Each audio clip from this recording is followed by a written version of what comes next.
ये सरकार जब से बनी है भ्रष्टाचार में अकंठ डूबी हुई है। 69,000 जो भर्ती का मामला है, इसमें शुरू से ही भ्रष्टाचार का मामला चल रहा है। कई बार परीक्षार्थियों ने सरकार से गुहार लगाई, अधिकारियों से गुहार लगाई, कोई सुनने वाला नहीं था। अंत में कुछ लोग कोर्ट चले गए और इसमें इतना बड़ा घोटाला हुआ है कि कहा नहीं जा सकता। जो भी शिक्षा विभाग में भर्तियां इस निकाली है गवर्नमेंट ने, या और भी जो भर्तियां, सब में घोटाला हुआ है। आपको याद होगा, एक जो शुरू में भर्ती हुई, उसमें जो लड़का परीक्षा नहीं दिया था उसका रिजल्ट निकल गया पास, जो पास था वो फेल हो गया, जो फेल था वो पास हो गया। उसमें अधिकारी जेल गए, कापियां फूंक दी गई, उसके बावजूद भी मुख्यमंत्री ने अपने हाथ से नियुक्ति पत्र बांटा। तो ये सरकार घोटालेबाजों की सरकार है और तरह तरह के हथकंडे लगा करके नौकरी देना नहीं चाहती है। चाहे इसमें नकल कराने में घपला हुआ, नंबर बढ़ाने में घपला हुआ, आरक्षण में घपला हुआ, सामान्य के साथ घपला हुआ, पिछले के साथ घपला हुआ, जनजाति के साथ घपला हुआ, इसमें सारे घपले हुए। और आपको याद होगा, मुख्यमंत्री ने बहुत पहले बयान दिया था कि हम तो नौकरी देना चाहते हैं, लेकिन उत्तर प्रदेश में योग्य पढ़ने वाले नौजवान ही नहीं है जिनको नौकरी दिया जा सके। तो जिस मुख्यमंत्री की ऐसी भावना है, जो लड़के इतने मेहनत करके पढ़े, उनके माँ बाप ने पढ़ाया है, BA किए, MA किए, M.Ed किए, B.Ed किए, BTC किए, टेट किए, उसके बाद भी परीक्षा केवल घपलेबाजी के लिए कराई जाती है। और STF की जांच बैठा दिया। पहले इलाहाबाद पुलिस ने जब जांच की तो देखा कि तो बहुत बड़ा भयंकर मामला है, तो आनंद फानंद में अपना गाला बचाने के लिए STF की जांच की मांग कर ली। मैं कहता हूं कि अगर ईमानदारी से इसकी जांच करानी है, STF भी UPP का ही अंग है।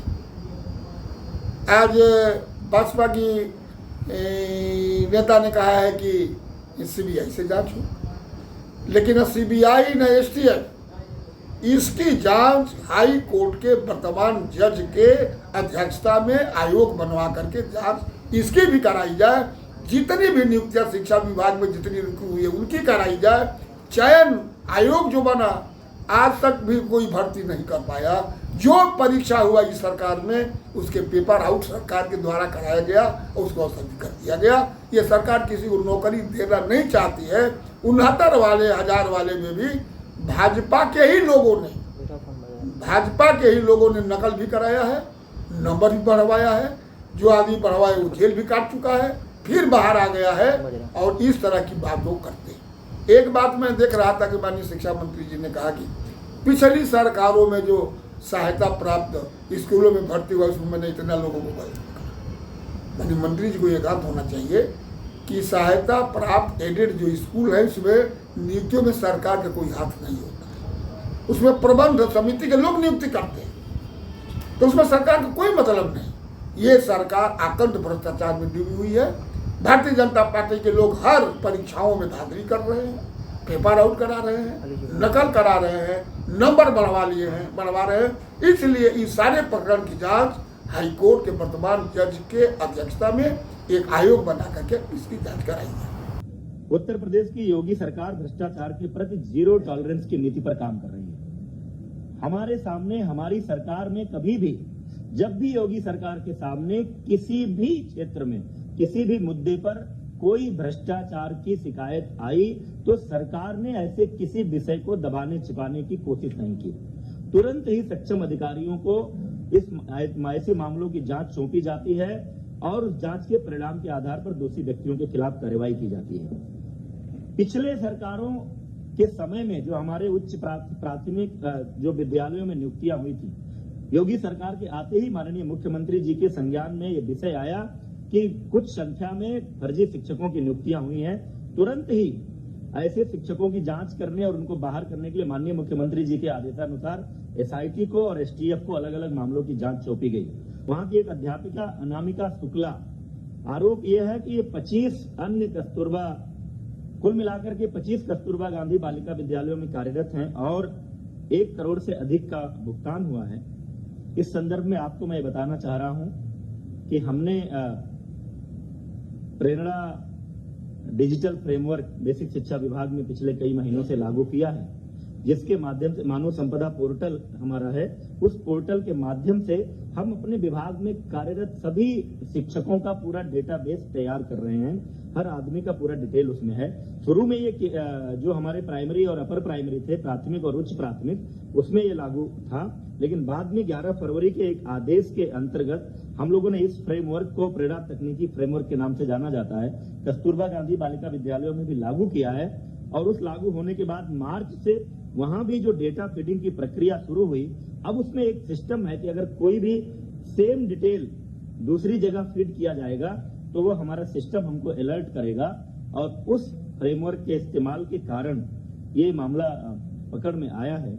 और जो जांच हुई है उस जांच में ये तथ्य सामने आया है कि बड़ौत, हर ब्लॉक में कस्तूरबा होता है, बागपत के बड़ौत ब्लॉक में जो कस्तूरबा गांधी बालिका विद्यालय है उसमें ये कार्यरत शिक्षिका अनामिका शुक्ला जो एक पोस्टिंग वहां पर थी, उस बेस पर चूंकि पहला डेटा वहां मिला, उस बेस पर जो जांच की गई 8 अन्य जनपदों के एक कस्तूरबा विद्यालयों में, यानी कुल 9 विद्यालय।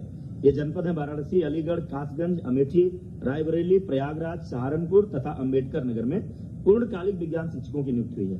एक का डॉक्यूमेंट है, उस डॉक्यूमेंट का इस्तेमाल हुआ है। उस डॉक्यूमेंट का इस्तेमाल करके अन्य जगहों पर कोई और शिक्षिका अनामिका शुक्ला के नाम से गई है, उस पर नियुक्ति हुई है, ये बात सामने आई है। लेकिन कई जगहों पर योगदान नहीं किया, वहां जाकर के ज्वाइन नहीं किया, कई जगहों पर ज्वाइन करने के बाद लगातार अनुपस्थित है। तो कुल मिलाकर 6 विद्यालयों के माध्यम से अनामिका शुक्ला के डॉक्यूमेंट पर नियुक्त हुई शिक्षिकाओं को 12,24,700 रुपए का भुगतान हुआ है। उक्त मामले की अभी तक की जांच की स्थिति आई है, कहीं और इनके होने का जानकारी नहीं मिली है। पुलिस ने एक शिक्षिका को गिरफ्तार भी किया है, कासगंज में वो त्याग पत्र देने गई थी। 12,24,700 एग्जैक्टली जो अनामिका शुक्ला है वो अभी पुलिस की गिरफ्त में नहीं है, लेकिन साथ ही हम लोगों ने पूरे प्रदेश के 746 कस्तूरबा गांधी बालिका विद्यालयों में लगभग 5,000 शिक्षक और शिक्षिकाओं के डॉक्यूमेंट के वेरिफिकेशन, उनके अभिलेखों की जांच, उनका आधार कार्ड और उनके पहचान पत्र, इन सब की जांच का आदेश दे दिया है, ताकि कहीं और कोई ऐसा मामला हो तो वो भी पकड़ में आ जाए और भविष्य में इस तरह करना हो। क्योंकि ये नियुक्तियां जिला स्तर पर होती हैं, डाइट प्रिंसिपल की अध्यक्षता में एक कमेटी होती है, उसमें बीएसए होते हैं, एक मनोवैज्ञानिक विशेषज्ञ होते हैं, एक डीएम के नामिनी होते हैं। संविदा पर ये नियुक्ति होती है 1 वर्ष के लिए। हर जिले में जिला स्तर से कोई केंद्रीय नियुक्ति की इसमें व्यवस्था नहीं है, लेकिन आगे से ये फुल प्रूफ व्यवस्था ये इसको करने जा रहे हैं ताकि इस तरह की कोई बात ना होने पाए।